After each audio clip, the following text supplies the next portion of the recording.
Hi everyone, and welcome to episode 14 of So Now You're a Teacher.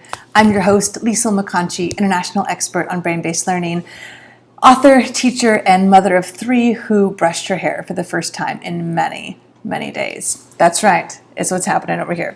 Hey, in this episode, I'll answer the question, how long can my kid pay attention to schoolwork?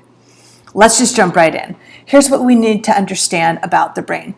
The brain has two different types of attentional systems. There's your reflexive attentional system and your learned attentional system.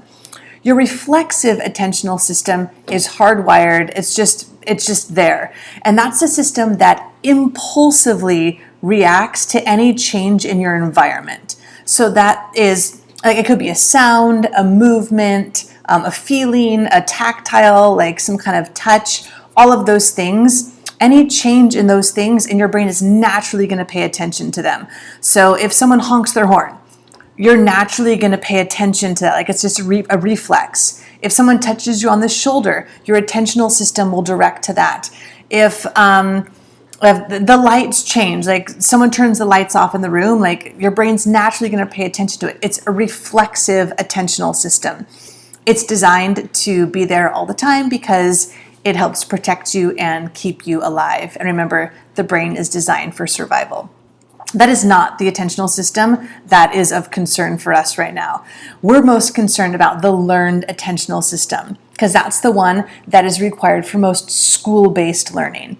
So the learned attentional system, this one requires our brain to be able to suppress irrelevant stimuli. So to ignore things that don't matter so that our executive functions up here in the front of the brain can focus on the task at hand. And this is a challenge for many of us, especially right now because of all that's going on, because of all the reflexive stimuli in our environment, because we now are trying to do our work while our kids are at home, and there's all these emotions and the stress that's going on. So for us as adults, many of us are struggling. We feel so distracted. We're so scattered. We're having a really hard time getting our work done. If that's true for you, I'm actually writing an article on this right now, and it'll be ready in a week or two. So if you haven't already, just jump over to my website at lisamcconchy.com, go to my blog, sign up so that you can get that article right away. That's going to be for you as an adult on how we can manage our attention during this pandemic. And it's helpful in any circumstance, but especially right now, highly relevant. But for now, back to your kids and their attention span. So even them, like, we're going to focus on their learned attention system. Now, our learned attention system is limited by two different factors. One is time, tick tock, yes. There's only a limited amount of time that our brain tends to pay attention to something before we lose focus. And the other one is quantity, like how many things can we pay attention to at a single moment. So this episode, we're going to talk about the time aspect of it, and then the next episode, we'll talk about the quantity. So how long can your child focus on a task? It depends on their age. Like most things. So this is a developmental thing. So a general rule of thumb is that a child can pay attention to a certain task for the number of minutes that's equal to their age, give or take. So those of you who have younger children like I do right now, so I have a kindergartner, so his attention span is probably about like 5 to 7 minutes before he starts to lose focus. When I was teaching my high school students, on a good day, we could get like a good 15, 20 minutes of like focus work time before things started going south. So however old your student is, keep that in mind. Now, this is not like a set in stone. There's a biological clock that just like ding, ding, ding, ding, ding. At 13 minutes, it goes off and they're done. There's so many factors that influence it. There's different, remember we've talked about with motivation. If they're really curious about something, if they find it highly relevant, if they're anticipating something, those hardwired motivators, then of course their attention span is going to be longer. If any of you have heard of the concept of flow from Dr. Csikszentmihalyi, then you know that attention can be expanded much, much longer than that. But that is a topic for another day. But for us, being at home, trying to help our children learn, you're looking at short periods of time. So that means that if you find yourself saying, no, you're sitting here, you're not leaving this chair until you get all of your schoolwork done, and then you can go do something else, is not really conducive to what this guy or gal right here would prefer and how it's naturally designed to operate. So what does this mean? This means that we're going to have to be flexible. Now, I understand that some of your children are sitting in front of Zoom calls or Google Classroom for long periods of time, and that's just how it is. This doesn't mean that schools need to be redesigned so that class periods are 15 minutes long. That's just not functional for a lot of reasons. And it doesn't mean that they can't be doing school for many hours at a time.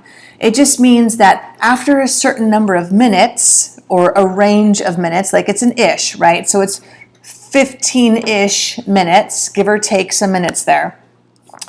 Their brain is naturally going to be seeking out a different state, like a different way of being.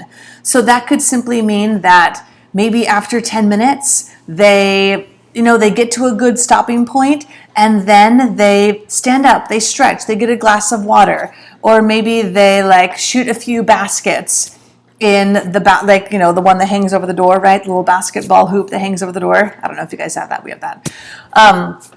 And there's lots of different things they could do. They could just pause the video if they're watching a video and just take some notes, draw a quick picture of what they've been learning about in the video, tell a sibling what they're learning about, tell you what they're learning about. Something different than just sitting and listening to a teacher lecture if they're on a recorded video. If they're in a live Zoom class, then, fingers crossed, the teacher maybe has been to one of my trainings before, or someone else has helped them understand about the brain's attentional capacity, and they facilitate their lessons in this way, where they give some direct instruction and then they have some time to process, reflect, apply, do something different for a little bit before going back to an intense attentional focus on a lecture-based approach. So depending on what is happening with your child, if you're doing a lot of the learning, if it's coming from the school, just keep that in mind, that their attention span is limited and it generally follows their age in minutes. And that's just a very rough general rule of thumb.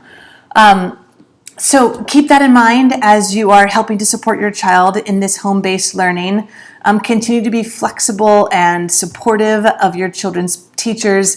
They are doing the best they can with the knowledge that they have. You are becoming much wiser than many of them, because a lot of this information that I'm sharing with you, okay, not this one, but some of the other stuff I've shared with you is fairly new and recent, but even still, a lot of the teacher prep universities, they just don't understand all this information, which is why I stay really busy when schools are open and not shut down in working with schools. So let me know if there's a way that I can help you, help your teachers, help your schools. I'm here to help.